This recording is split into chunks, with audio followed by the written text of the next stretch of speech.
அனைவருக்கும் வணக்கம். இந்த வீடியோவில் டாக்டர் ஏபிஜே அப்துல் கலாமோட நினைவகத்தை தான் பார்க்க போகிறோம். இந்த நினைவகம் பார்த்திங்க அப்படின்னா தமிழ்நாட்டில் ராமநாதபுரம் மாவட்டத்தில் உள்ள ராமேஸ்வரத்துலேருந்து 1 கிலோமீட்டருக்குள்ளே தான் இவரோட நினைவிடம் வந்திருக்கு. 11வது சுதந்திர இந்தியன் குடியரசுத் தலைவராக இருந்த ஏபிஜே அப்துல் கலாம் அவருடைய மறைவுக்கு பிறகு ஜூலை 2017 பார்த்திங்க அப்படின்னா பேய்கரும்பு என்ன இடத்துல ஒரு நினைவகம் எழுப்பப்பட்டது. இது இந்திய மற்றும் முகலாய கட்டடக்கலையின் ஒரு கலவையாக காணப்படுது.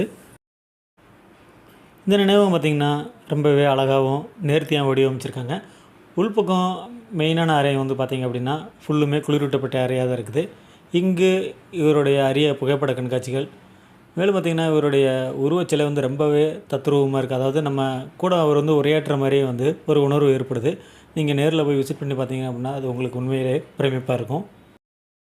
இந்த நினைவகத்துக்குள்ளே பார்த்திங்க அப்படின்னா தேர்ந்தெடுக்கப்பட்ட புகைப்படங்கள், வண்ண ஓவியங்கள் மற்றும் மினியேச்சர் ஏவுகணை மாதிரி வடிவத்தையும் இங்கே நீங்கள் பார்க்க முடியுது.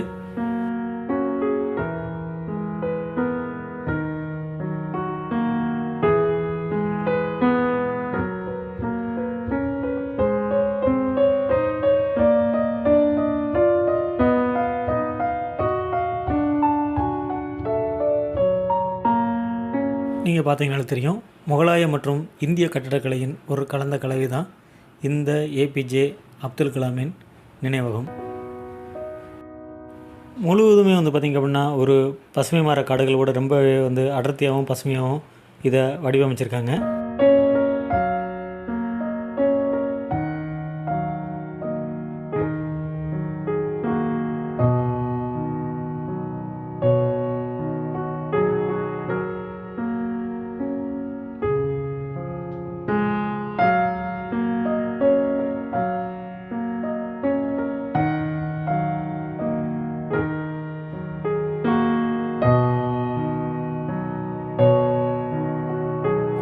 ராமேஸ்வரத்துக்கு 1 கிலோமீட்டருக்கும் குறைவாக தான் இந்த நினைவிடம் அமைஞ்சிருக்கு. நீங்கள் ராமநாதபுரம் டிஸ்ட்ரிக்ட் போனீங்க அப்படின்னா கண்டிப்பாக விசிட் பண்ணிட்டு வாங்க. உண்மையிலே உங்களுக்கு ஒரு சிறந்த அனுபவத்தை இந்த நினைவகம் தரும். நன்றி.